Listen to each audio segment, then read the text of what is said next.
Assalamualaikum warahmatullahi wabarakatuh. Perkenalkan, nama saya Muhammad Wahid Rashid dengan NIM 210102098, kelas 5C PBA, mata kuliah evaluasi pembelajaran bahasa Arab. Pada pertemuan ini saya akan menyampaikan materi tentang konsep pengukuran, penilaian, dan evaluasi dalam pembelajaran.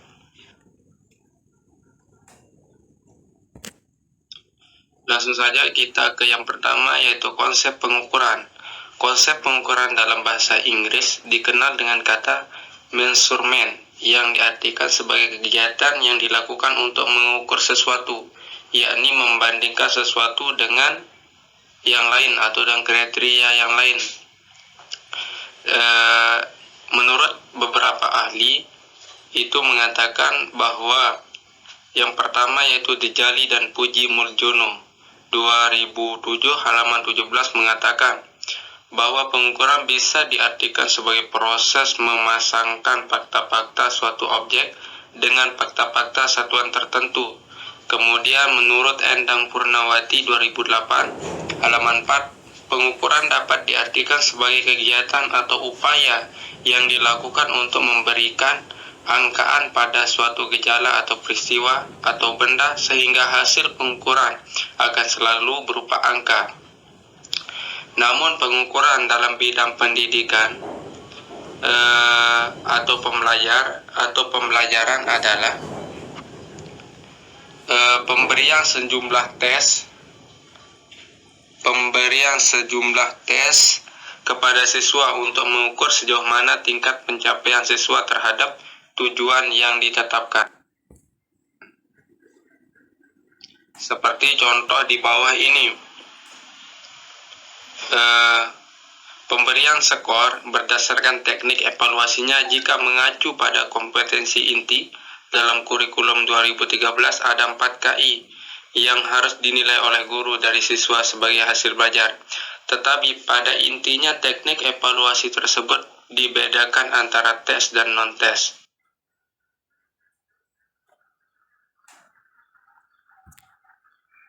Nah, kemudian yang kedua yakni konsep penilaian. Konsep penilaian ini adalah dalam bahasa Inggris dikenal dengan assessment, yang diartikan menilai sesuatu atau dapat diartikan sebagai proses menentukan nilai suatu objek. Menurut Seng DKK dikutip oleh Kamarudin, penilaian adalah semua bentuk pengumpulan informasi oleh guru, kemudian dianalisis, disintesiskan, diinterpretasikan, dan digunakan dalam kelas untuk mengambil suatu keputusan. Menurut Sujana, penilaian adalah proses memberikan nilai terhadap suatu objek berdasarkan suatu kriteria tertentu. Sementara menurut Debdiknas yang dikutip oleh Jihad, penilaian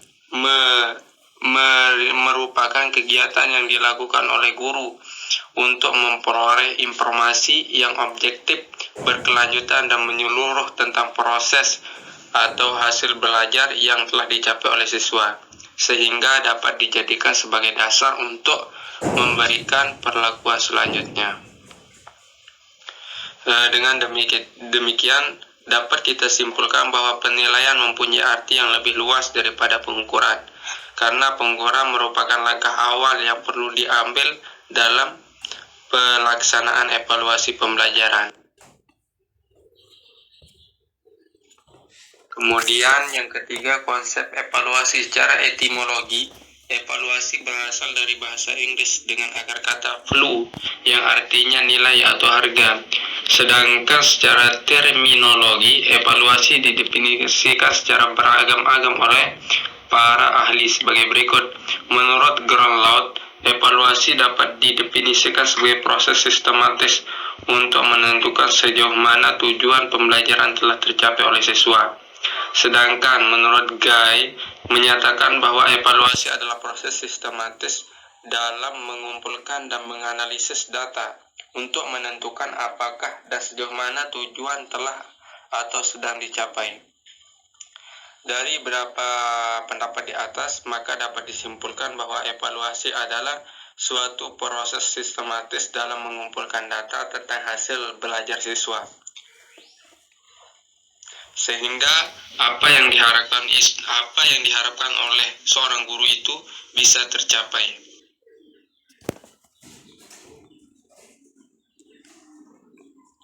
Kemudian hubungan antara pengukuran, penilaian, evaluasi dalam pembelajaran. Berdasarkan penjelasan dari ketiga istilah di atas tadi, maka dapat disimpulkan bahwa antara ketiga istilah pengukuran, penilaian, evaluasi memiliki keterkaitan satu dengan yang lain, di mana pengukuran dan penilaian merupakan suatu rangkaian dari kegiatan evaluasi pendidikan, atau dengan kata lain, bahwa kegiatan evaluasi tidak mungkin dapat dilakukan tanpa didukung dengan data yang diperoleh melalui kegiatan pengukuran dan penilaian. Tujuan dan fungsi evaluasi pembelajaran. Salah satu di antara tujuannya itu setidaknya ada 4. Yang pertama yaitu untuk menghimpun bahan-bahan keterangan, untuk mengetahui tingkat efektivitas metode-metode yang digunakan dalam pengajaran, memotivasi siswa untuk memperbaiki dan meningkatkan prestasinya, untuk mencari dan menemukan faktor-faktor penyebab keberhasilan dan kegagalan siswa. Fungsi evaluasi, setidaknya ada 3 fungsi dari evaluasi.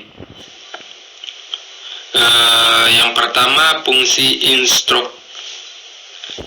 instruksional, yaitu fungsi dengan evaluasi formatifnya, hanya evaluasi dapat berfungsi sebagai umpan balik flashback bagi siswa untuk memperbaiki proses belajarnya, dan juga umpan balik bagi guru untuk memperbaiki proses mengajarnya.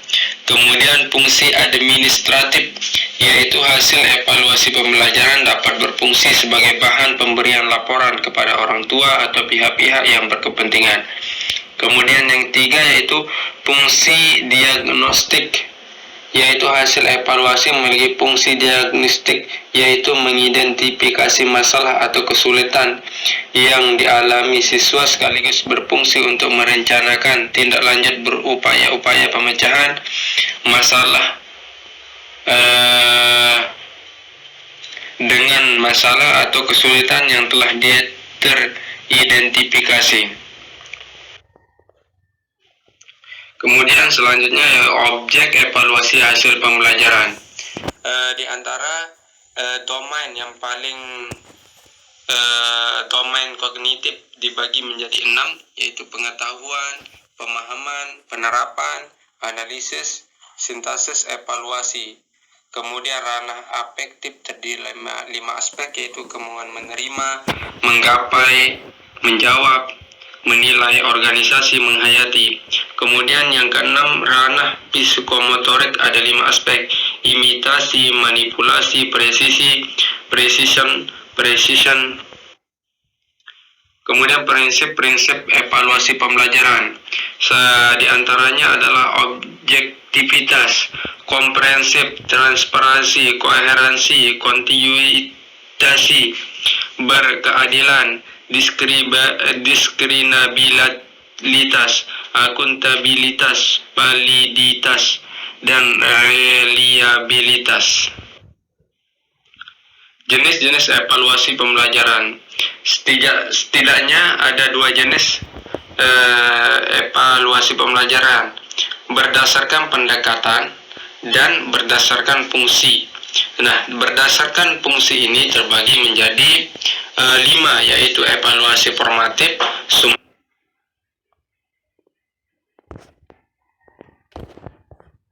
seleksi. Kemudian alat-alat evaluasi pembelajaran. Untuk melakukan evaluasi pembelajaran ada beberapa alat yang dapat digunakan sesuai dengan teknik dan objek yang dievaluasi. Secara garis besar, alat evaluasi terbagi atas tes dan non-tes. Jadi, yang pertama yaitu tes.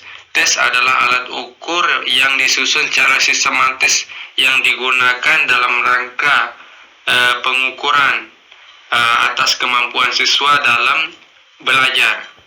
Dan yang non-tes itu adalah alat evaluasi yang digunakan untuk menilai kepribadian siswa secara menyeluruh, meliputi sikap, perilaku, dan keterampilan tertentu yang digunakan dengan cara wawancara, ya, dengan cara observasi secara tes terstruktur, angket, dan alat evaluasi non-tes lainnya. Penjelasan lebih detail tentang alat evaluasi non-tes ini akan dibahas pada kegiatan belajar yang kedua. Acuan standar penilaian. Dalam proses penilaian, khususnya untuk nilai akhir ujian akhir semester, ada dua acuan standar, yaitu penilaian acuan patokan, yaitu penilaian yang diberikan terhadap hasil belajar siswa berdasarkan skor diperolehnya dibandingkan dengan skor yang dijadikan acuan oleh guru. Kemudian penilaian acuan normatif, penilaian yang diberikan terhadap hasil belajar siswa berdasarkan skor yang diperoleh siswa pada kelas atau kelompok tersebut, sehingga nilai rata-rata kelas akan sangat mempengaruhi kriteria yang ditetapkan.